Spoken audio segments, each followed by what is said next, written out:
padroeira de um povo a lutar,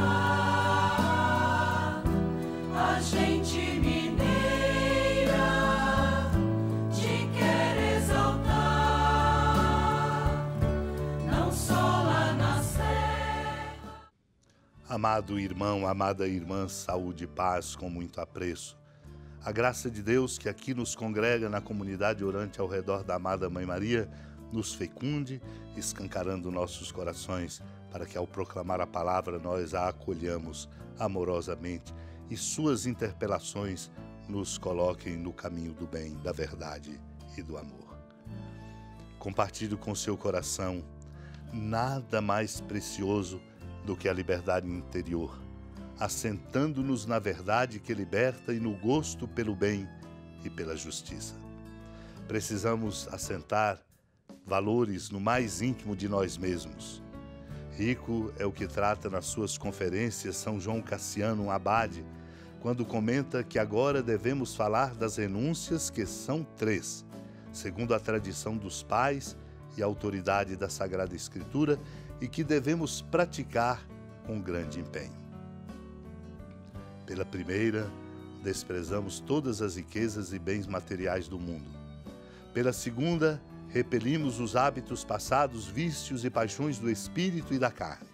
A terceira consiste em afastar a nossa alma de todas as coisas presentes e visíveis para contemplar e desejar unicamente os bens futuros e invisíveis. E essas 3 renúncias devem ser praticadas simultaneamente, como lemos que o Senhor ordenou a Abraão: sai da tua terra e da tua parentela e da casa de teu pai. Disse primeiramente da tua terra, isto é, renuncia aos bens deste mundo e às riquezas terrenas.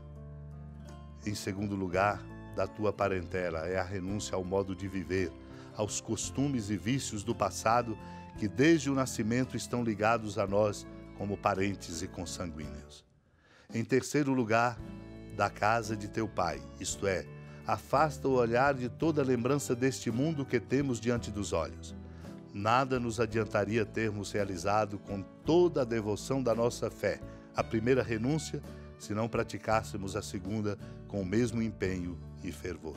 E assim, depois desta, poderemos chegar à terceira renúncia, pela qual, saindo da casa paterna, dirigiremos todo o nosso olhar, o olhar da nossa alma, para os bens celestes. Naquele tempo, grandes multidões acompanhavam Jesus. Voltando-se, ele lhes disse: se alguém vem a mim, mas não se desapega de seu pai e sua mãe, sua mulher e seus filhos, seus irmãos e suas irmãs, e até da sua própria vida, não pode ser meu discípulo. Quem não carrega sua cruz e não caminha atrás de mim, não pode ser meu discípulo. Com efeito, qual de vós, querendo construir uma torre, não se senta primeiro e calcula os gastos, para ver se tem o suficiente para terminar? Caso contrário, ele vai lançar o alicerce e não será capaz de acabar. E todos os que virem isso começarão a caçoar, dizendo: este homem começou a construir e não foi capaz de acabar. Ou ainda, qual é o rei que, ao sair para guerrear com outro, não se senta primeiro e examina bem se com 10.000 homens poderá enfrentar o outro que marcha contra ele com 20.000? Se ele vê que não pode, enquanto o outro rei ainda está longe, envia mensageiros para negociar as condições de paz. Do mesmo modo, portanto, qualquer um de vós, se não renunciar a tudo que tem, não pode ser meu discípulo.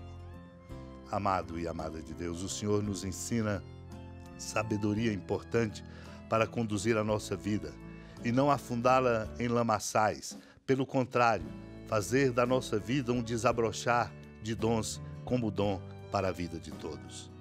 Por isso o Senhor nos desafia dizendo: se alguém vem a mim, mas não se desapega de seu pai, de sua mãe, mulher, filhos, irmãos e irmãs e até da própria vida, não pode ser meu discípulo. Este é o nosso enorme desafio no seguimento de Cristo. Ele não pode ser substituído, ele não pode ser equiparado, ele é o centro único. Se nós não fizermos esse exercício, não brota dentro de nós essa sabedoria que inclusive nos dará a sabedoria necessária para nossos vínculos familiares à altura, para os nossos vínculos como irmãos e irmãs, criando e fazendo com que a fraternidade e a solidariedade sejam pilares do nosso viver. Por isso o Senhor nos pede a tarefa de carregar a própria cruz, que é, portanto, assumir-se na própria condição, na graça bonita de poder ter consciência de si e perceber tudo aquilo que precisa ser mudado, porque somos todos necessitados de grandes mudanças e de novas respostas. Caminhar atrás do Senhor é seguir os seus passos, é deixar-se iluminar por Ele, para que Ele possa realizar esta grande mudança no nosso coração. Do contrário, não poderemos ser seus discípulos. Por isso ele lembra e conta a história daquele que quer construir uma torre e que primeiro tem que assentar-se e calcular para ver se tem condições de terminar, antes de lançar o alicerce, porque se ele não conseguir acabar o plano que fez, todos caçoarão dele. Este homem começou a construir e não foi capaz de acabar. Para dizer, nós precisamos de fato avaliar, emitir juízos, ter o conhecimento da nossa realidade e dar a resposta que podemos. Por isso também fala do rei, que vai guerrear com 10.000 contra um rei que tem 20.000 e que, portanto, antes que ele chegue, mande mensageiros para que possa, assim, pedir a paz e não ser submetido e submergido pela guerra. Enquanto o rei está longe, faz o acordo, exatamente por perceber de fato a sua própria condição. O Senhor fala de torre e fala do guerrear, mas está exatamente dizendo, cada um de nós tem que elaborar a sua própria consciência a respeito de si, para não pensarmos de nós o que não somos e por isso mesmo não progredirmos na força do amor de Deus. Vamos suplicar essa graça. Se tivermos essa consciência, brotará em nós a sabedoria da fraternidade. Supliquemos. Senhora da piedade, Mãe Virgem do Cristo Deus. Lembrai-vos, ó piedosíssima Virgem Maria, que nunca se ouviu dizer que alguém daqueles que, tendo recorrido à vossa proteção, implorado a vossa assistência e reclamado o vosso socorro, tenha sido por vós desamparado. Animado com igual confiança, a vós recorro, ó Virgem das Virgens, e gemendo sob o peso dos meus pecados, me prostro a vossos pés. Não desprezeis as minhas súplicas, ó Mãe do Verbo encarnado, mas dignai-vos de as ouvir propícia e de me alcançar o que vos peço. Amém. Feliz padroeira de um povo a lutar, a gente mineira te quer exaltar, não só lá na serra, tu és esplendor de toda esta terra, também és fulgor.